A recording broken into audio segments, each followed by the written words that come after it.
안녕하세요. 짧은 결혼 생활을 뒤로하고 헤어짐을 선택한 30대 여성입니다. 그리고 다 끝난 마당에 무슨 미련이 남아서 이렇게 글을 쓰냐는 사람도 있겠지만 마지막으로 후련하게 내뱉고 싶어서 그러니 이해해 주셨으면 좋겠네요. 일단 저는 소위 사람들이 말하는 엘리트 코스를 밟아왔어요. 중학교 때부터 전교 1등을 놓친 적이 없었고 선생님들의 적극적인 지지와 권유에 힘입어 특목고에 진학했지요. 하지만 제가 고등학교 2학년이 되던 무렵 부모님이 하시던 사업이 점점 어려워졌고 결국 2학년 말에는 쫓겨나듯 살던 집을 떠나야만 했네요. 그리고 저는 그런 상황의 대학은 사치라고 생각했어요. 대학이 문제가 아니라 빨리 돈을 벌어야겠다 싶었죠. 하지만 특목고라는 분위기도 그렇고 제가 원래 공부하는 걸 좋아하다 보니 학업을 포기한다는 게 쉬운 일이 아니더라고요. 그런데 그때 저희 큰아버지께서 손을 내밀어 주셨어요. 큰아버지께서 일단은 대학 문턱은 넘고 그 후에 고민을 해도 하라며 제게 용기를 주셨거든요. 게다가 결국 제가 S대에 합격한 걸 아시고는 첫 학기 학비를 내주셨지요. 지금 생각해보면 큰어머니한테도 감사한 마음이에요. 두 분도 저희 아버지한테 빌려주신 돈도 있으셨으니 솔직히 내키는 일이 아니셨을 텐데 말이죠. 아무튼 그렇게 대학에 갔고 이후로는 장학금과 아르바이트로 학비를 충당했습니다. 돈 때문에 휴학도 몇 번이나 해야 했고요. 제가 그런 고생을 하는 동안 저희 부모님이라고 손 놓고 가만히 계셨던 것은 아니에요. 다만 두 분이 10여 년의 난임 끝에 저를 가지셨다 보니 제 주변 친구들의 부모님들보다 연세가 많으셨어요. 게다가 망해가는 사업을 어떻게든 살려보려고 두 분 다 백방으로 뛰어다니시며 마음고생 몸고생 하셨다 보니 건강도 많이 나빠지신 상황이었죠. 그래서 의지가 있으셨어도 하실 수 있는 일이 많이 없으셨어요. 쓰다 보니 제 신세 한탄같이 들리는데 아무튼 나름대로 힘든 세월을 보냈습니다. 그래서 저는 남들과는 조금 다른 인생의 목표를 갖게 되었죠. 연애니 결혼이니 그런 건 모르겠고 그저 두 분이 마음 편히 계실 집 하나만 장만해드리자고요. 한편 우여곡절 끝에 대학을 졸업하고 학교에 지원을 받아 저는 작은 사업을 시작할 수 있었습니다. 그리고 이후로 한동안 제 생활은 오로지 일밖에 없었어요. 눈 뜨면 일하고 눈 감으면 자고 돈을 버는 건 오로지 모으기 위함이었고 돈을 쓰는 일이 있다면 그건 부모님에게 필요해서였지요. 하긴 돈을 모으는 이유도 오로지 부모님에게 집 한 채 해드리고 혹시나 두 분이 병원에 가시게라도 된다면 목돈이 들 테니 그걸 대비하기 위함이었네요. 아무튼 회사에서는 대표님 소리를 들었지만 솔직히 직원들이 보기에도 왜 저렇게 궁상맞게 사나 싶었을 겁니다. 가끔이지만 저도 거울 속 초라한 제 모습에 혀를 내두를 지경이었으니까요. 하지만 그래도 어쩔 수 없었어요. 부모님 사업이 망하고 나서 월세를 전전하는 동안 이런저런 서름이 컸다 보니 집도 없는데 다른 거 구색 맞춰놓고 사는 게 무슨 의미가 있나 싶었거든요. 아무튼 그렇게 살기를 10년.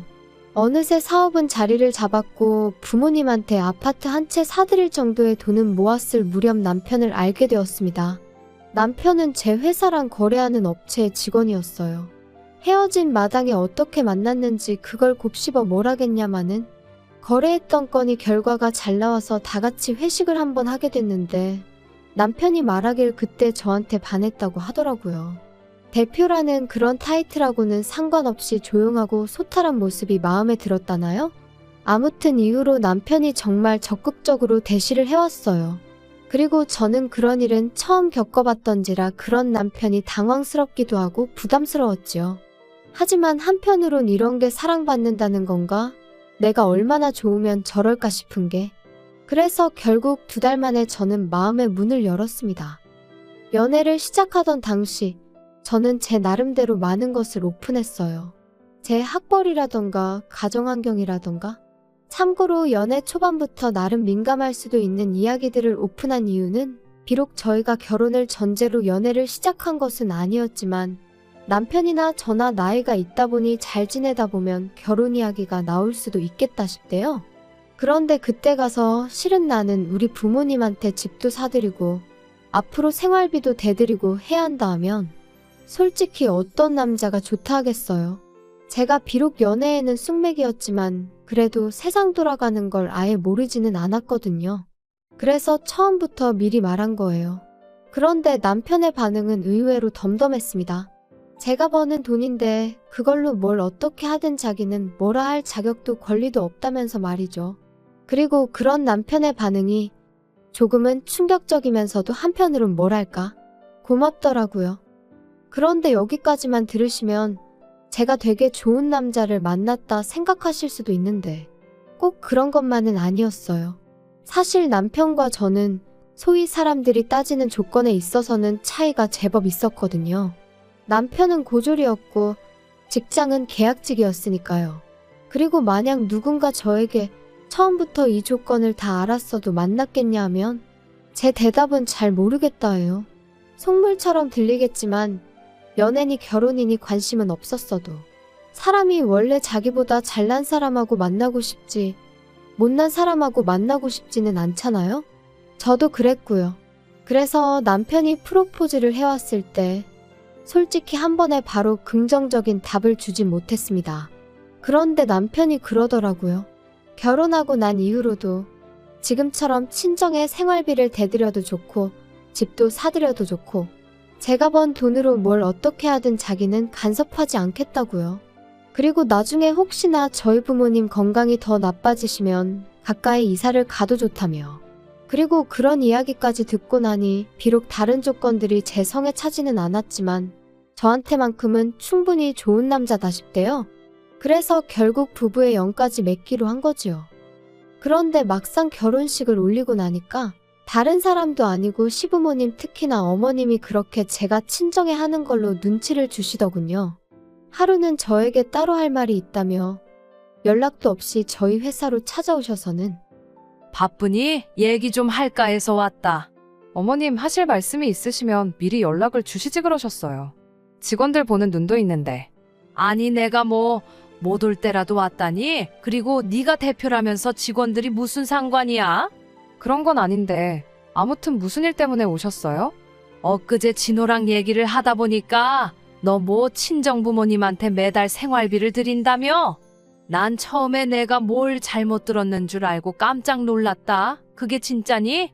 네, 맞아요. 드리고 있어요. 아니 그런 게 어딨냐? 니네 부모님은 뭐 연금 같은 것도 안 나오니? 그런 거랑 별개로 제가 챙겨드려야 해서요. 황당하다 정말이지. 아니 너는 결혼한 여자야. 결혼한 여자. 무슨 말인지 알아듣니? 결혼한 여자라는 건 결혼을 했으면 네 가정에 충실해야지. 그거 언제까지 친정을 보고 살 거냐 이 소리야. 알아들어? 결혼 전에 진호 씨랑 다 이야기가 되었던 부분인데 어머님이 갑자기 이렇게 나오시니 좀 당황스럽네요. 저희 부모님은 제 도움이 필요하시고 저는 끝까지 책임질 거예요. 아니 공부도 잘했다면서 말귀를 못 알아듣니? 듣자 하니 한 달에 150만 원씩 드리고 있다며. 노인네 둘이 사는데 무슨 돈을 그렇게 많이 주냐? 진호 씨 돈은 한 푼도 안 들어가고 있으니까 걱정 안 하셔도 돼요. 아시는지 모르겠는데 저희 돈 관리 따로 하고 있거든요. 결혼을 했는데 왜 돈 관리를 따로 하니? 같이 해야지. 요즘 애들은 정말 이상하다니까. 진호 씨 벌이로 대출까지 상환하면 자기 쓸 돈이 없다고 하더라고요. 그래서 돈을 따로 관리하는 대신 대출도 저 혼자 갚는데. 아이고 내가 그런 것까진 모르겠고 아무튼 친정에 작작해라. 그리고 너 내 입장도 생각해봤니? 지 친정에는 150씩 주면서 우리한테는 50이라니. 내가 말 안 하려고 했는데 듣고 나서 화딱지가 나더라. 시부모는 부모도 아니냐? 그런 건 진호 씨하고 얘기해보시는 게 좋으실 것 같아요. 그리고 저도 말 안 하려고 했는데 그 50은 진호 씨 돈이 아니고 제가 드리는 건데. 아이고 그 돈으로 유세 부릴 생각이면 꿈 깨라. 그리고 이후로도 어머님은 계속해서 한마디로 친정에 작작 퍼주라며 저를 나무라셨는데 도무지 납득할 수가 없었습니다. 왜 이제 와서 저희 결혼 생활에 자꾸 관심을 가지시는 건지 부담스러울 뿐이었죠. 솔직히 결혼할 때 제 친정 상황이 그렇다 보니 시부모님한테도 도움을 받을 생각이 없었어요. 괜히 나중에 말 나올까 걱정이었거든요. 그리고 다행이라고 해야 할지 시부모님도 처음부터 도와주실 생각이 없으셨더라고요. 두 분이 말씀하시길 너희는 너희 알아서 살라고 당신들은 당신들이 알아서 살겠다고. 뭐 서운하게 들으려면 얼마든지 서운한 말이지만 또 좋게 생각하면 적어도 저희한테 기대지는 않겠다는 말씀이셨으니 저는 좋은 쪽으로 받아들였습니다. 그런데 이제 와서 친정에 뭘 해주는지, 왜 당신들한테는 안 해주는지 그런 걸 따지시니 답답하고 황당할 수밖에 없었지요. 그런데 어머님의 도넘은 간섭은 여기서 끝이 아니었습니다. 그날의 불편한 대화 이후로 저도 사람인지라 한동안 도통시댁에 뭘 하고 싶은 마음이 안 들더라고요. 그래서 남편이 시부모님 모시고 밥이라도 먹을까 하면 당신만 다녀오라 했고 제 나름대로 자리를 피했던 게 사실이에요. 그도 그럴 것이 만나면 또 친정부모님 이야기가 나올 것 같았고 거기다 대고 제가 왜 해명 아닌 해명을 해야 하는지 상황을 가정하는 것만으로도 너무 스트레스였어요. 그리고 그렇게 한 3달 정도 지났을 무렵 저는 저대로 제 나름의 수건사업이던 친정부모님의 아파트를 장만했습니다. 구축이었고 대출도 끼어 있었지만 어차피 제 명의로 된 제 재산이었기에 여러 가지로 걱정보단 기쁨이 컸어요. 그런데 남편은 말하기로는 자기는 그저 제가 너무 멋지고 자랑스러워서 그랬다곤 하지만 아무튼 남편이 이 이야기를 시부모님한테 한 거죠. 그리고 이 이야기를 듣고 시부모님 특히나 어머님께선 어떻게 이럴 수가 있냐면서 크게 노여워하셨던 모양입니다.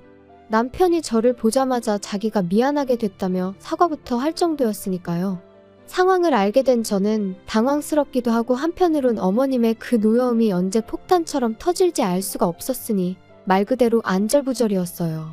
또 이러다 저번처럼 회사로 찾아오시면 어쩌나 그 걱정도 되었고요. 그리고 아니나 다를까 어머님은 또다시 연락도 없이 막무가내로 저희 회사로 찾아오셨습니다. 하지만 다행히 창립기념일이라 저만 사무실에 나와 있었거든요. 그래서 시쳇말로 개망신은 피할 수 있었죠. 아무튼 그렇게 찾아오신 어머님께선 저더러 제정신이냐 하시며 소리를 지르기 시작하셨습니다.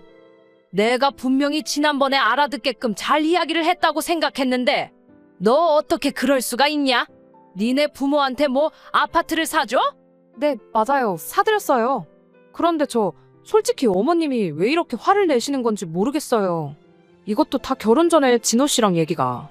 시끄러워. 걔가 뭘 안다고 자꾸 걔 핑계를 대니 너는. 설령 내 아들이 물러터져서 그러라고 했다 치자. 그래도 너 내가 분명히 말했지. 너는 결혼한 여자라고 친정에 자꾸 퍼나르지 말라고 내가 말했어 안 했어? 그런데도 집을 사줬다는 건 한마디로 시애미 말을 개무시했다는 거지. 어머님 정말 왜 이렇게 화를 내시는 거예요?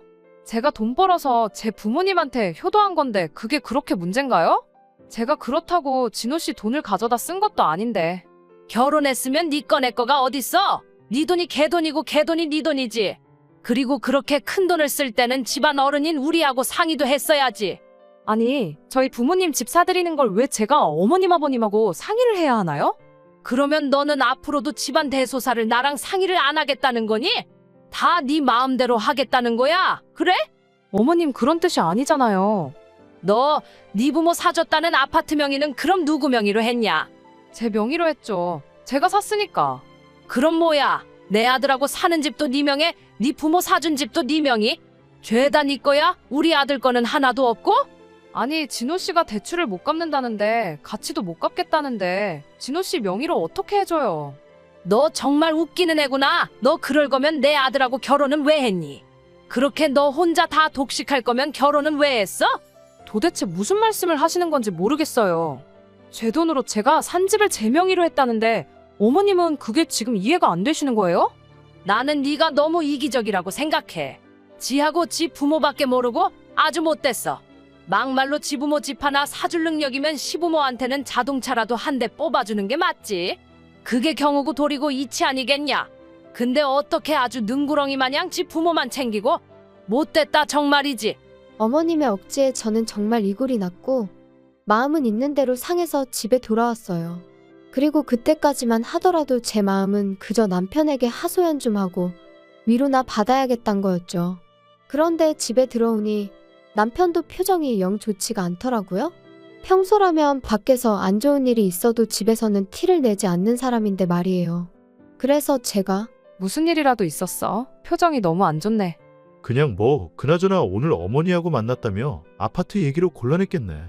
곤란하다기보다 그냥 좀 불편하더라. 어머님이 내가 친정에 이렇게 저렇게 하는 게 엄청 싫으신가 봐. 그거 좋아할 시어머니가 어디 있겠어. 어쩔 수 없지. 그리고 솔직히 서운할 만하시지. 양가 다 잘해드리면 모르겠는데 워낙 장인 장모님만 덕을 보고 계시잖아. 그게 무슨 뜻이야? 내가 친정에만 잘한다는 거야? 그렇게 얘기하면 내가 섭섭하지. 자꾸 내가 친정부모님한테 해드리는 거랑 비교를 하지 말고 객관적인 것만 봐봐. 내가 매달 시부모님한테 50만 원씩 드리고 있지. 게다가 우리 지금 살고 있는 이 집 4명이란 이유로 대출 나 혼자 다 갚고 있잖아. 따지고 보면 그럼 자기는 돈 10,000원 안 쓰고 여기 살고 있는 건데 그러면 당신 표현대로 시부모님도 당신도 내 덕을 보고 있는 거겠네? 사이즈가 다르다는 거지, 사이즈가. 공평하지가 않으니까 어머니가 서운하시다는 거잖아. 아니 어떻게 다 똑같이 할 수가 있겠어. 따지고 보면 우리 부모님이야 나를 낳아주시고 키워주신 분들이니 내가 잘해드리는 게 당연한 거지만 어머님 아버님은 당신을 낳고 키워주셨으니 당신이 잘해야지 나한테 서운하실 일이 아니지. 넌 무슨 말을 또 그렇게 하냐? 정 떨어지게. 아무튼 우리 어머니가 너무 서운해하시니까 이참에 차 한 대 뽑아드려. 너도 알지? 우리 부모님 차 10년도 더 된 거. 저기요, 그건 저도 마찬가지거든요. 그리고 차를 뽑아드리고 싶으면 자기가 뽑아드리던가. 왜 나한테 그래? 왜 이렇게 말이 안 통하냐? 너가 장인 장모님만 챙겨서 우리 부모님이 화가 나신 거니까 너가 우리 부모님한테도 신경 쓰는 태도를 보여야 된다니까. 내가 문제가 아니고 네가 문제라고. 웃기고 있네. 내가 우리 부모님을 챙기는 거고 당신이 당신 부모님을 챙기는 거야. 어머님이 서운해하시는 건 욕심이 과하신 거고. 너무 충격이었어요. 남편이 그렇게 생각을 하고 있을 거라곤 상상도 못했고 게다가 차를 뽑아드리자는 그 황당한 말은 뭔지 어이가 없었다고 해야 할까요? 그래도 그땐 오죽 답답하면 그런 헛소리를 다 했을까 생각하며 어떻게든 남편을 이해해보려고 했어요. 그런데 서로 정말 필요한 말만 하고 지낸 지 일주일이나 지났을까 남편이 시부모님을 뵈러 가자 아주 단판을 지으러 가자 그러더라고요. 그래서 저는 속으로 남편이 드디어 정신을 차렸구나. 제대로 내 입장을 대변해 주려나 보다 싶었습니다. 하지만 시댁에 도착하기가 무섭게 그 어느 때보다 밝은 표정으로 서로를 반기는 세 사람의 얼굴을 보니까 직감적으로 남편이 저를 위해 온 게 아니다 싶대요. 그래 둘이서 얘기는 잘했다며? 아버지랑 나는 결정 다 했어. 내일 계약하러 가면 돼. 결정 다 하셨어요? 잘하셨네. 자기도 이리 와서 봐봐. 도대체 무슨 이야기를 하는 거야? 이게 뭐야? 자동차? 내가 저번에 바꿔드리자 했잖아. 나는 안 된다고 했고. 여기까지 와서 또 이럴 거야? 진짜 고집 좀 그만 부려. 나는 장인 장모님한테 잘하는데 넌 진짜 왜 이렇게 삐딱선을 타냐? 당신이 우리 엄마 아빠한테 잘했다고? 뭘 그렇게 했는데? 이따금씩 가면 거실에 앉아서 TV 보고 주는 음식이나 먹다 오는 게 전부면서 뭘 그렇게 잘했어? 그렇다고 뭐 단돈 10만 원이라도 들여보기랬어. 뭐랬어? 돈이 전부가 아니잖아. 다른 것도 안 했고 돈도 안 했다는 게 문제지. 그리고 어머님, 저 차 안 사드려요. 저는 그럴 능력도 없고요. 그럴 생각도 없어요. 진호 씨가 뭘 단단히 착각을 했나 봐요. 그럼 여긴 뭐 하러 왔냐? 사람 염장 지르러 온 거야 뭐야? 그리고 너 그렇게 네 친정만 싸고 돌 거면 뭐 하러 내 아들하고 사냐? 그냥 가서 네 부모나 끌어안고 살지? 너 진짜 나 같은 남자가 흔한 줄 알아? 내가 너 장인 장모님한테 생활비를 못 드리게 했어 어쨌어? 근데 그런 건 다 네 하고 싶은 대로 하고 장인 장모님한테 하는 만큼 우리 부모님한테도 해드리자니까 그건 싫다는 거 너무 이기적인 거 아니야? 뭐든지 정도가 있는 거지. 그리고 당신 말대로면 내가 내 친정을 내 돈으로 도와준다는데 그러려면 시댁에도 내 돈을 써야 된다는 거잖아. 내가 왜 그래야 되는데? 너 저번에 내가 말한 거 못 알아들어 처먹었냐? 너는 결혼한 여자라고? 네 재산이 우리 아들 재산이라고. 그러니까 우리 아들 허락이 필요하지. 내 허락도 필요하고. 제정신이세요? 그럴 거면 제가 차라리 어머님 아들하고 안 살면 되겠네요. 안 살면 허락이고 나발이고 필요 없잖아요? 안 산다는 게 무슨 소리야? 그럼 뭐 이혼이라도 한다고? 이혼은 무슨 이혼이에요. 애시당초 남남인데. 그건 또 무슨 소리야? 니들이 왜 남남이야? 당신이 말해봐. 왜 우리가 남남인지. 아니 그게 지금 이 여자 앞으로 대출이 얼마나 많은지 아세요? 근데 혼인신고라도 했다가 얘가 대출을 못 갚는다고 하면 그거 다 나한테 넘어올까 봐. 야, 이 멍청아. 그러면 제 앞으로 된 아파트 팔아서 갚으면 되는 거지. 그게 무서워서 혼인신고를 여태껏 안 했다는 게 말이 되냐? 남은 대화는 두 분이서 알아서 하시고요. 상관없는 남인 저는 이만 가볼게요. 그리고 당신 짐은 내가 현관밖에 꺼내놓을 테니 알아서 챙겨가. 그리고 이후의 일은 아주 어이가 없었습니다. 제가 집에 들어오고 얼마 안 돼서 남편이 들어오려고 했는데 이미 제가 현관 비밀번호를 바꿔버려서 들어오질 못했거든요. 그러니까 문 앞에서 자기가 잘못했다면서 얼굴 보고 얘기 좀 하자 어쩌자. 하지만 그러던지 말던지 저도 안 열어주고 버텼죠. 막말로 시끄럽게 굴어서 앞집에서 신고라도 하면 그럼 경찰이 와줄 테니 오히려 땡큐겠다는 생각이 들기도 했으니까요. 그런데 그럴 깜냥도 없던 남자였어요. 몇 번 두드리고 사정하다 안 되니까 너무한다면서 문자 하나 남겨놓고 자리를 떠났거든요. 그리고 그런 모습을 보니 그나마 좀 남아있던 오만정이 싹 사라지는 기분이 돼요. 아무튼 그래도 한두 달 가까이 남편은 전화와 문자로 저에게 용서를 구하긴 했지만 결론은 헤어졌습니다. 애시당초 저랑 제 부모님을 있는 그대로 인정하고 받아준다는 점에서 남편과의 결혼을 결심했던 건데 그 전제가 틀어진 이상 남편과 살 이유가 없었으니까요. 그리고 지금은 뭐 하나 아쉬운 거 없이 잘 지내고 있어요. 남편과의 일과는 별개로 제 사업은 여전히 잘 되어가고 있고 꺼릴 것 없이 친정부모님을 챙겨드릴 수 있어서 좋네요. 뭐 누군가는 저더러 그래도 언제까지 부모 뒤치다꺼리만 할 거냐. 네 인생을 살아야지 하는데 누가 그렇게 산다고 하던가요? 저는 그저 제 나름의 도리를 했을 뿐이고 이제 집도 해드렸으니 새로운 목표를 세워서 제 행복을 위해 다시 한번 열심히 달릴 겁니다.